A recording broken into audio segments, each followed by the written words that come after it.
ठीक है। इस सवाल के अंदर क्या है कि आपको ये वर्ग अंतराल दिया हुआ है। सबसे पहले तो क्वेश्चन क्या है, क्वेश्चन यही है कि भाई निम्न दिए हुए आंकड़ों को क्या ज्ञात करना है, अपन को माध्य ज्ञात करना है ना, क्या निकालना है, माध्य।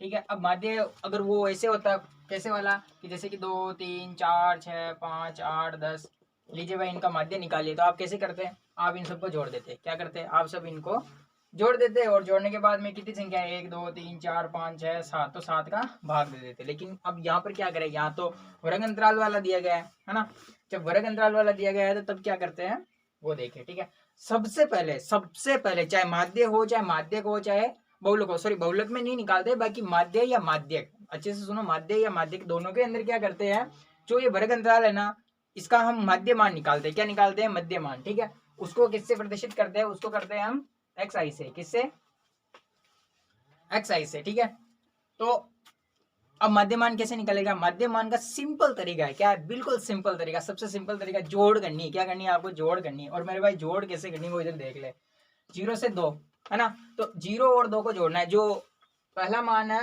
और जो अंतिम मान है दोनों को क्या करना है, जोड़ना है, और भाग किसका देना है, 2 का। अरे 2 का भाग तो दे लोगे ना, है ना, भाग किसका देना है आपको, 2 का ही देना है। ठीक है, तो 0 + 2 इधर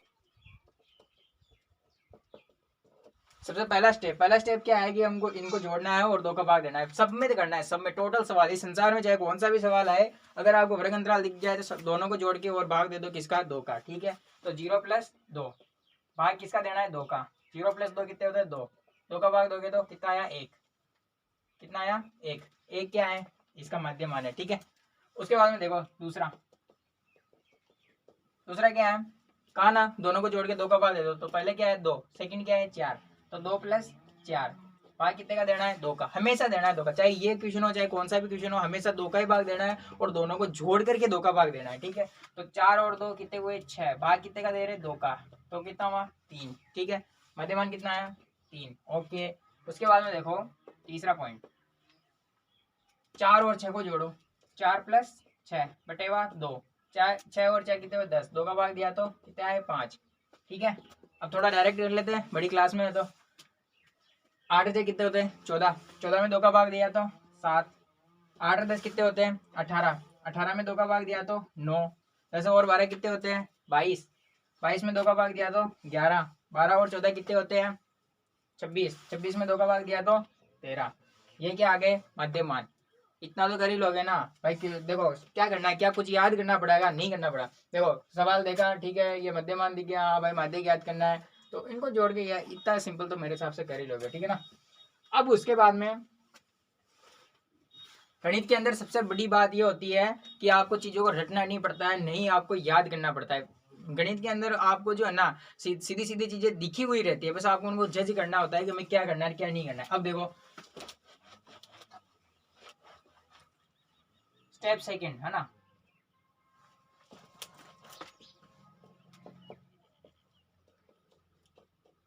सेकंड स्टेप क्या है, सेकंड स्टेप ये है कि मैथ्स के अंदर जो 90% जो सवाल होते हैं ना, लगभग 90-80% के जो सवाल होते हैं वो सूत्र से हल होते हैं। किससे होते हैं, सूत्र से, आपको सूत्र याद करना पड़ता है। तो अब देखो सूत्र तो याद करना ही पड़ता है, जब आप सामाजिक पढ़ते हो, विज्ञान पढ़ते हो, हिंदी पढ़ते हो, उसमें इतनी सारी ढेर सारी रामायण याद करते हो, चीजें याद करते हो, तो मैथ्स में एक सूत्र याद नहीं कर सकते, या कर सकते हो ना, तो इसीलिए मैथ्स में एक सूत्र याद कर लो। सूत्र क्या है, कल्पित माध्य विधि से, सॉरी इसका जो सूत्र है वो क्या है, सूत्र बोल दो या फॉर्मूला बोल दो,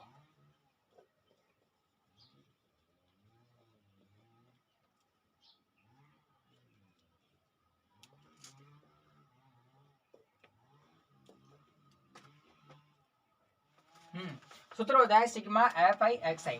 अब आपको ना जब ये लिखो तब ये चीजें भी याद रखनी है कि इसको एफ आई से प्रदर्शित करते हैं, इसको एक्स आई से, क्यों, क्योंकि अब मान लो आप यहाँ बारम्बार याद रखते हो और एफ आई याद नहीं रखते हो, फिर सूत्र आ जाएगा सिग्मा एफ आई एक्स आई, अब आपको पता ही नहीं चलेगा कि यहाँ पर एफ आई तो कौन सा है, एक्स आई कौन सा है। इस वजह से आपको एफ आई और एक्स आई भी याद रखना है कि एक्स आई किसे कहते हैं, एफ आई किसे कहते हैं, डी आई किसे कहते हैं, ए से किसको प्रदर्शित करते हैं, ये सब चीजें आपको याद रखनी है। छोटी छोटी चीजें हैं, हो जाती है याद। आपको मैथ्स में ना ऐसे रटने नहीं बैठना है कि हाँ एफ आई नहीं, ऐसे नहीं। आप एक दो सवाल हल करो, ऑटोमेटिक चीजें याद हो जाती है। ठीक है ना, इतना कठिन नहीं होता। ये तो लोगों ने मैथ्स को ऐसे हवा बना रखा है कि कठिन है कठिन है, अरे नहीं है मेरे भाई, एक बार इसको पढ़ो तो सही, देखो तो सही, इसको नहीं है, कठिन नहीं होती, सरल होती है। अब देखो सिग्मा एफ आई एक्स आई, अब आपके पास एफ आई और एक्स आई, अब ऐसे मत कर देना कि ये एफ आई और एक्स आई या दोनों को मिला के यहाँ लिख दिया, नहीं, आपको एफ आई एक्स आई चाहिए, मतलब एफ आई और एक्स आई दोनों के बीच में कुछ नहीं है, क्या है इन दो, इसका मतलब क्या है, इसका मतलब ये होता है कि एफ आई इंटू एक्स आई, ठीक है।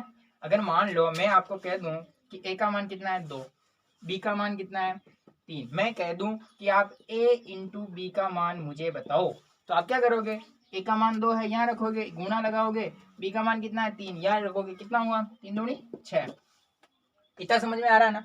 बस यही सेम बात यहाँ पे है कि एफ आई और एक्स आई, एफ आई का मान कितना है, यहाँ से देखो ये रहा 1, एक्स आई का मान कितना है, ये रहा 1, और गुणा बीच में क्या है गुणा का निशान, तो दोनों क्या करना है गुणा, तो ये निकल गया ना एफ आई एक्स आई, तो ये रहा एफ आई और एक्स आई। मैंने पहले सूत्र क्यों लिखा है, सूत्र लिखने से ये पता चलता है कि हमको निकालना क्या है ना। मान लो आप भूल जाते हो कि यार यहाँ क्या लिखूं, ये तो मेरे समझ में नहीं आ रहा है, तो यहाँ क्या लिखना है वो सूत्र से पता चलेगा, एफ आई एक्स आई। और अगर आप एफ आई एक्स आई याद रखते हो तो फिर सूत्र ऑटोमेटिक लिखा आ जाएगा, ठीक है। तो एफ आई एक्स आई निकल गया। अब जिस प्रकार से एफ आई एक्स आई यहाँ इस कितना आया 1 आया, ठीक है, तो ठीक उसी प्रकार नीचे वाले आएंगे, तो ये तो एफ आई और ये एक्स आई, मतलब दोनों को क्या करना है गुणा करना है, 3 दूनी 6, 5 एकम 5, 7 पंजो 35, ठीक है, 9 छंग 54, 2 11 दो 22, और ठीक है, ये हो गया, ये अपने एफ आई एक्स आई। अब ये तो एफ आई एक्स आई है, अब क्या मैं इसको ऐसे करूंगा क्या, ऐसे ऐसे ये चिन्ह लगाकर फिर इन सारों को लिखूंगा ऐसे 1 6 5, नहीं ना, ऐसे थोड़ी करेंगे, नहीं। अभी पूरा सूत्र कहाँ पढ़ा हमने, पूरा नहीं पढ़ा अभी, अभी तो आधा अधूरा पढ़ा है। देखो अब ये भी तो चिन्ह है ना, इसको क्या बोलते हैं सिग्मा, क्या बोलते हैं सिग्मा, इसको बोलते हैं sigma, sigma F I x I. Sigma का मतलब कुछ नहीं होता है, कोई विदेश से नहीं आया हुआ है ये, इसका मतलब ये होता है कि जोड़, क्या करनी है हमको जोड़ करनी है, ठीक है ना। तो इनकी जोड़ कर दो, वही क्या होगा अपना सिग्मा एफ आई होगा, ठीक है। जोड़ किसकी कर रहे हैं, इसकी कर रहे हैं, तो जोड़ कर रहे हैं तो सिग्मा का चिन्ह लगाओ, ठीक है। उसके बाद में किसकी कर रहे हो, एफ आई एक्स आई की कर रहे हो, तो ये एफ आई और एक्स आई, ठीक है। यहाँ बराबर में लिख दो इनकी जोड़, ठीक है, मैं इधर लिख रहा हूँ सिग्मा एफ आई की जोड़ लिखनी है, इनको जोड़ लो, जो जोड़ आएगी वो यहाँ लिख देना, ठीक है। तो हाँ, तो सिग्मा एफ आई एक्स आई की जोड़ आई वो कितनी आई 162, ठीक है, कितनी आई 162। तो सिग्मा एफ आई एक्स आई का मान कितना आ गया 162 आ गया।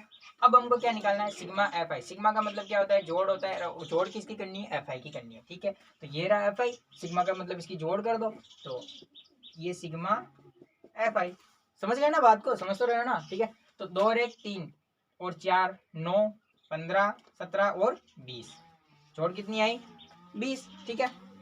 तो ये आपके इसका मान आ गया 20।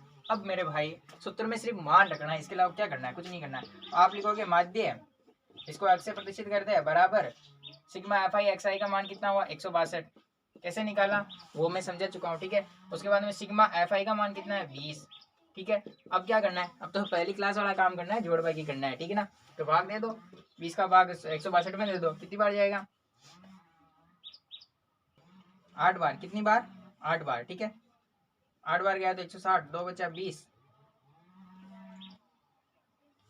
8.1 आंसर, कितना आंसर आएगा 8.1, ठीक है। तो आई थिंक ये सवाल समझ में आया होगा, बिना कल्पित माध्य वाला सवाल है। और ये सवाल कितने नंबर में आएगा, ये सवाल आएगा आपके 2 नंबर में, कितने नंबर में 2 नंबर में आएगा ये सवाल आपके। और किस्मत अच्छी हो तो हो सकता है गलती से आपके कितने नंबर में आ जाए 3 नंबर से, पर इतना ऐसा नहीं होगा, मेरे हिसाब से 2 नंबर में आएगा, ठीक है ना। इतना सरल सवाल 3 नंबर में कोई नहीं देता मेरे भाई।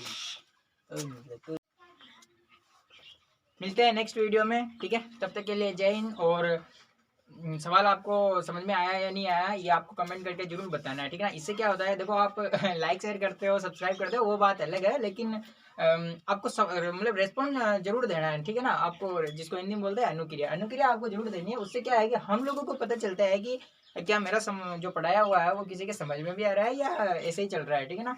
इस वजह से आपको बताना जरूर है कि भाई हाँ भाई समझ में आया है, नहीं सर ऐसे नहीं ऐसे पढ़ाइए, है ना। थोड़ा वहाँ कम समझ में आया, थोड़ा वहाँ ज़्यादा समझ में आया, हमको इस चीज़ की क्लास चाहिए, है ना, मॉडल पेपर हल करवा दो। जो भी आपके कमेंट हो ना, वो कमेंट सेक्शन इसीलिए दिया गया है, ठीक है। कोई पैसे नहीं लगते हैं, आराम से जाके बैठे बैठे कमेंट करिए, ठीक है।